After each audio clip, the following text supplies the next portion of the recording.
Hello and welcome to Food for the Journey, a weekly program of St. Paul's Lutheran Church in Aberdeen, Maryland. I am Pastor Robert Blizzard and I'm glad you could join us. It is the 16th of June 2022 and we are continuing our examination of the Ten Commandments. And what we're finding is that behind those simple words that we may have learned in Sunday school or maybe memorized them for confirmation, we really do have a lot of deep insights as to how we are to live our lives as disciples of Christ. What we're learning is that the Ten Commandments really do fall into one of two categories. They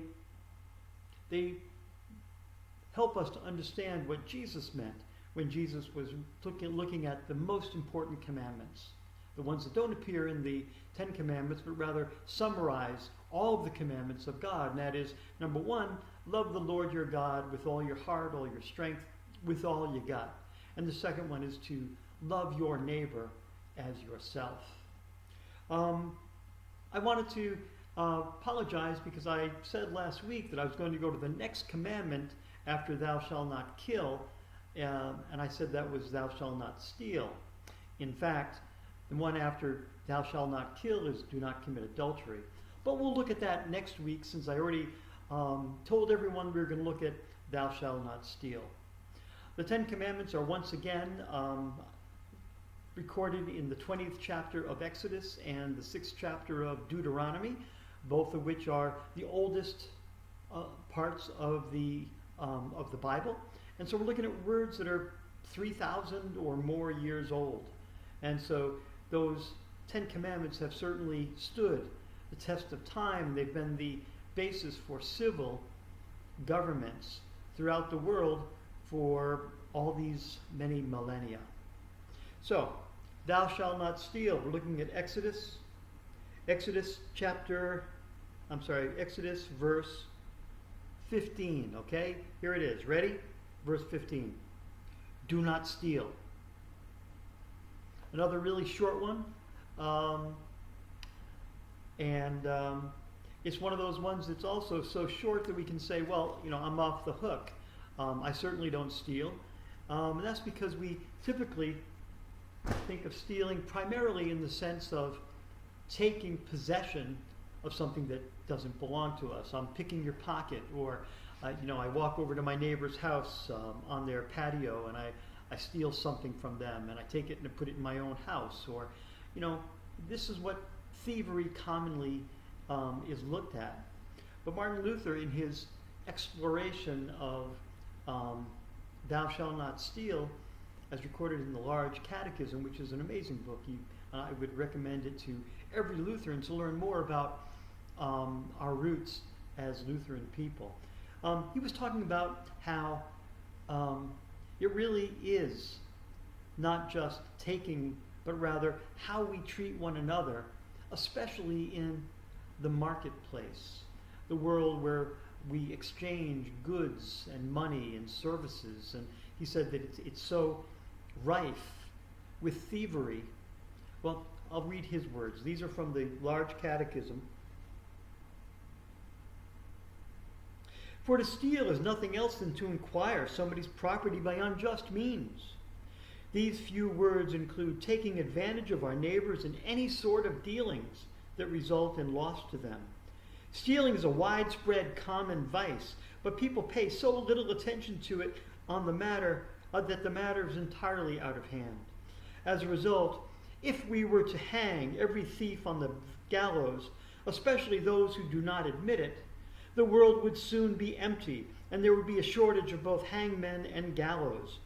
For as I said, stealing is not just robbing someone's safe or pocketbook, but also taking advantage of someone in the market, in all stores, butcher shops, wine and beer cellars, workshops, and in short, wherever business is transacted, money is exchanged for good or services. Martin Luther said that whenever someone overcharges for goods or services, they're effectively stealing from their customers. Whenever someone charges full price for a good that is defective or is just not up to snuff, not the first quality, that person essentially has robbed the person who's the customer. Similarly, if we are employers and we fail to work in a way that is as productive as a job expectation, then we have essentially robbed our employer of the wages that we receive. Or if we are on the job and we're disgruntled as employees and we, not only slow down, but we also destroy or harm in some way the equipment or the goods that we produce. While we're on the job, we have effectively stolen from our employer. And the goods and services of the world, we see it in our own world. We see people who are profiteering on crises. There are some politicians who are chastising the oil company because we have a gas crisis, and they're profiteering. They're raising the rates of gasoline far above what the market would dictate, and as a result, they are actually stealing from people. The business model that you charge as much as the market will bear may not be fair to all customers. If there's a shortage of food and I have the only food in town, I can charge what I want, but that's called gouging. So price gouging would be a form of stealing. And what we need to do as Christians to love our neighbor as ourselves is to make sure that when we engage in commerce, when we sell things, or when we provide services, we want to make sure that those services and those goods are the quality that is expected of them. When we buy things, we want to be sure that we pay the person or the company for the value. We don't expect, if we cheat them on the price, then we are effectively stealing from them.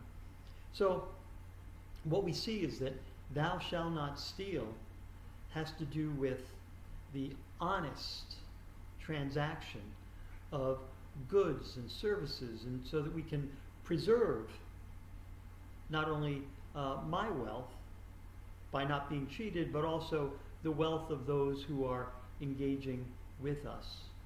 I want to make sure that my neighbor is adequately paid for the goods and services that he or she provides. There are lots of ramifications. And if I'm a business person and I cheat my employees by lowering their wages or forcing them to work without remuneration, or if I cut their benefits, I know of a company that discontinued health care for their employees, and they forced the employees to buy their own health care. Well, what they were essentially doing is giving them a pay cut, which,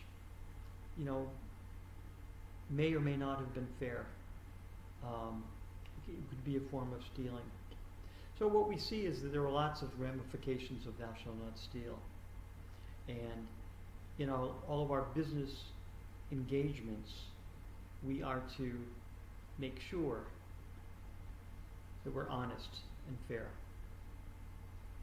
So that's do not steal. I hope that this has been insightful to you. We will pick up next week with the commandment, do not commit adultery. I hope that this has been a blessing to you, and I pray that your day will be blessed. May God's Spirit be at work in your life.